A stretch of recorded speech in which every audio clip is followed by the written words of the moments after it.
What's going on, y'all? Welcome back to another episode. I'm Swiper Cam, and welcome to the channel. Y'all, happy Black History Month. I got my Black History Ali shirt on just for you. I hope y'all having a great day, great start to your month. I needed to do a special episode today because there's a lot of talk around town, and it's not anything good. I don't know if you've been checking, but Nick Wright had another outrageous take about Nikola Jokic. And then, of all people, all the smoke, had the most ridiculous MVP list I've seen all season. And y'all, we have to have a conversation about it. But y'all, hit that subscribe button. I want to see if we can get the 9,000 subscribers by the All-Star game. 9,000 subscribers. I know we can do it. I know we got the people. We got folks in the comment section. Hit the subscribe button. What you waiting on? Let's get that together, y'all. So look, I don't know if you paid attention, but today, Nick Wright, first things first, put out his pyramid to talk about the NBA players and where they rank on their pyramid. He had the NBA players and where they currently rank on the pyramid. Now, if you're not a big Nick Wright fan, I understand. I get it. So you may not have seen the show. I understand that a lot of people don't necessarily pay attention to tiers and MVP talk, but I do. Y'all know, if you follow me on Twitter, follow me at SwiperCam on Twitter. I'm on there every day. You want to ask me something, let me know. I follow this stuff because I track it throughout the season. And so Nick Wright today updates his NBA pyramid, and at the top of it, he had Giannis Antetokounmpo. Cool. But then he has LeBron James in 2022. He has Kevin Durant. And I'm like, all right, he's out for 6 weeks. Then he has Joel Embiid. I'm like, okay, he's a top 3 player for me right now. I can get with that. He has Steph Curry. I'm like, oh, okay. A lot of names here. And then he has Chris Paul. And I said, okay. And then he has Nikola Jokic at 7, Kawhi Leonard at 8, John Morant at 9, and Luka Doncic at 10. And y'all, what is it that is happening right now in the NBA and the way we're understanding best player in the NBA and the MVP rankings? But look, that's not even the worst thing. That's not even the worst thing. So today, I posted on my Twitter, actually last night, I posted From All the Smoke, one of my favorite shows to watch with Matt Barnes, with Stack, and Kendrick Perkins came on as a special guest. So they put out a top 3 MVP candidate. And this graphic dropped literally a day ago. So this is a recent update poll from them. Y'all, and they had 3 options to pick for MVP. Here's Kendrick Perkins. Steph Curry, number 1. John Morant, number 2. Joel Embiid, number 3. Matt Barnes, Steph Curry, number 1. Giannis Antetokounmpo, number 2. Kevin Durant, number 3. Stack, Steph Curry, number 1. Joel Embiid, number 2. And then DeMar DeRozan, number 3. And not a soul had Nikola Jokic as the MVP candidate in the top 3. Not a soul. And then Nick Wright on his pyramid. They all came out. Chris Broussard, my man Chris Broussard, Nick Wright. They all came out and said Joel Embiid is the clear MVP pick right now. And I'm just sitting here like, y'all, like what is going on? I get it. Like, I've talked about this for a year now. I understand that. The way Nikola Jokic plays, his play style is not overly popular. I get that, he doesn't advertise himself at all. He doesn't talk about himself. He doesn't talk about winning MVP. He doesn't talk about making all NBA. I know Joel does. That's a part of his personality. Joel says he wants to win MVP. He feels like he's the best player in the league. He wants to be first team All-NBA. He says all those things. But I'm like, if you look at Basketball Reference, though, Nikola Jokic is the probable favorite to win MVP by 40% right now. So that's true. If you look at NBA.com, he is ranked number 1 overall. A lot of sites, Bleacher Report had him number 1 overall as well. So look, y'all, I get it. But my whole thing is, like, when it comes to national media, and y'all, Stephen A. Smith today, I didn't even tell y'all. Stephen A. Smith today came out and said his top 5 players in the NBA, if I remember correctly, top 5 players in the NBA, it was Nikola Jokic came in at 4 for Stephen A. Smith today. 4 overall for Stephen A. Smith. This is his list. Yo, he got Joel Embiid at number 1. Which if that's your opinion, I get it. Ja Morant at number 2, Chris Paul at number 3, Nikola Jokic at number 4, and then Devin Booker at number 5. Stephen A. Smith's top 5 NBA MVP candidates, y'all. And again, we are having real issues identifying what exactly most valuable means and who the best player in the NBA has been. There's been such a pushback against analytics, and the reason it is mostly because the people that are recognizing who the best players are not matching what they're seeing in the advanced data is not matching up with who they would rather win the award or be the best players in the league. If you don't know, Nikola Jokic 2 days ago just crossed 15,000 career minutes, which means it's eligible for some of the all-time lists that are out on the advanced metrics, which means in PER, he is now number 3 all-time behind LeBron James and Michael Jordan. In box plus minus, he's now number 3 overall behind LeBron James and Michael Jordan. Actually, PER, he's number 4 behind LeBron James, Michael Jordan, and Anthony Davis. Those are the 3 that are leading the game. Michael Jordan at the top. So people have this idea that because analytics are so favorably choosing Jokic, which means basically all of them, that there must be a flaw in the system. And again, y'all, I get that analytics ain't the whole story. I fully agree with that. But what analytics are supposed to be doing is helping you to paint and tell the story of why we have arrived to this place that we are in. How does a player choose to be effective?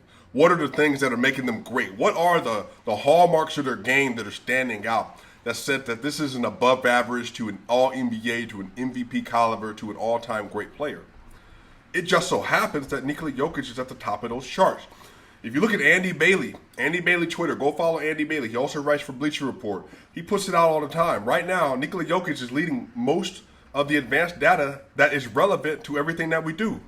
He's leading in win shares per 48, player efficiency rating, game score per 36, player impact estimate, PI, which nobody really uses. And again, I know it's a fun one, but fantasy impact, overall fantasy points per game. He's leading in all these categories. He's leading in win probability added. He's leading in the MVP tracker for Basketball Reference. He's also leading in the LeBron statistic, the Raptor, estimated plus minus, box plus minus, all of it. He's leading. But all that does is tell the story that per 75 possessions, Nikola Jokic is averaging 2.2 points per game, 15.5 rebounds per game, and 8.8 assists per game, 1.8 steals per game, 1.8 threes per game, 1.6 steals per game, 0.8 blocks per game. But he has a true shooting of 65.6. A true shooting of 65.6. But here's the real rub. This is why people are having such an issue with Nikola Jokic. It's that because his numbers are so outrageous, they're trying to find arguments to fight against that narrative because for them, it doesn't make sense. Because when they look at Joel Embiid, they feel like they can see dominance. When they look at Steph Curry, they feel like they can see dominance. When they look at LeBron James, Jonathan Antetokounmpo, they feel, based on what they're seeing, that this is what dominance is supposed to look like. That's what they think dominance is supposed to look like. But y'all, my whole thing is that while based on what we have known about basketball, that might be true. The fact of the matter is, dominance can look like what it's supposed to look like. Larry Bird was dominant. Hakeem Olajuwon was dominant, but he wasn't dunking on everybody like Shaquille O'Neal. Kobe Bryant was dominant. That's okay. Like, there's different players that are dominant in different ways. Tim Duncan was one of the most dominant players ever, one of the 10 best players ever. Clear. Top 8 best players ever. 5 championships. But he wasn't dominant in the same way Shaquille was, but I think he's overall had a better impact on the game than Shaquille O'Neal did. I think Nikola Jokic just falls in that category. Y'all, right now, of volume scorers, this is one of the things that freaks me out so much.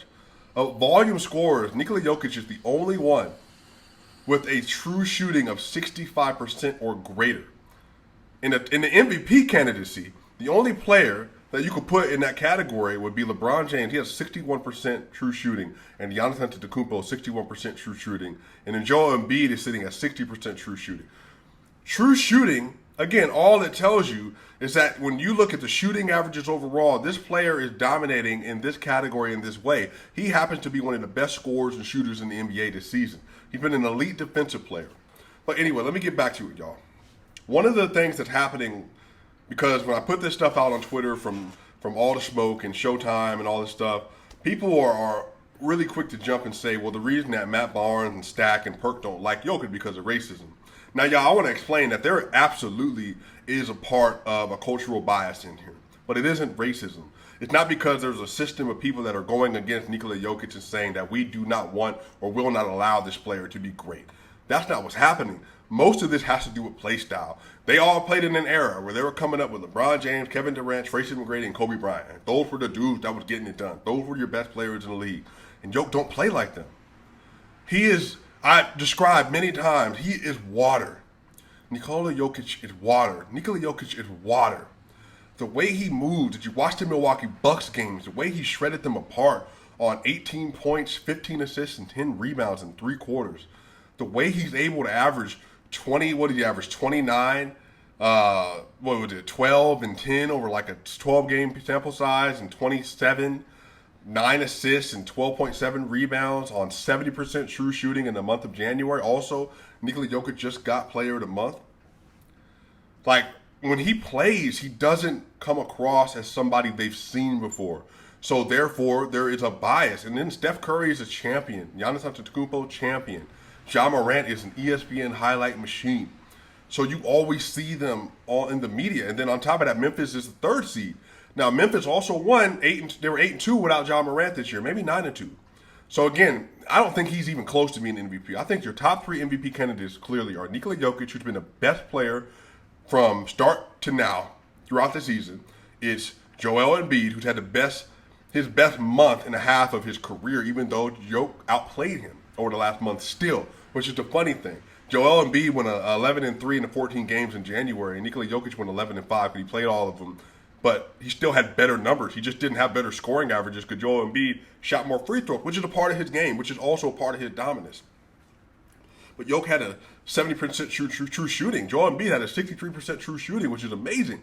But he doesn't average more rebounds, near as many assists, and he's not as efficient of a player. Jokic still outplayed him. The whole thing is, though, like when you watch Joel Embiid play, when you see him dunk or see him hit step backs, or he's really, nice with the footworks and the middies and all this other stuff, and like it makes it appear. And then basically he's averaging 12 free throws a game during that month. He's averaging over 10 free throws a game right now, him and Giannis. So like it appears that because they're so dominant inside in terms of physicality, that's what makes them better players. But honestly, man, the basketball discourse is so poor at a national level because you have Stephen A. Smith and Nick Wright and even Matt Barnes and Stack and Perk putting out MVP lists and not having Jokic in the top 3. And all it does, it invalidates their argument among basketball purists. And really, I think most of NBA Twitter at least is aware of it. Because if you look at the response to my Twitter right now, just to that individual tweet from Matt Barnes and them, the engagement is out the roof. But that's because people realize what's happening. A lot of these folks covering the game, they don't know what they're talking about, respectfully. They don't, because again, they're so biased to what they are used to and the stories they're telling for clickbait. You can't even believe it now. Like, you go on Twitter Spaces all the time with other YouTubers, other content creators, they'll tell you, like, bro, Jokic is clearly one of the best players, if not the best player in the NBA, and he's absolutely, for most people that watch basketball, the front runner for MVP, him or Joe.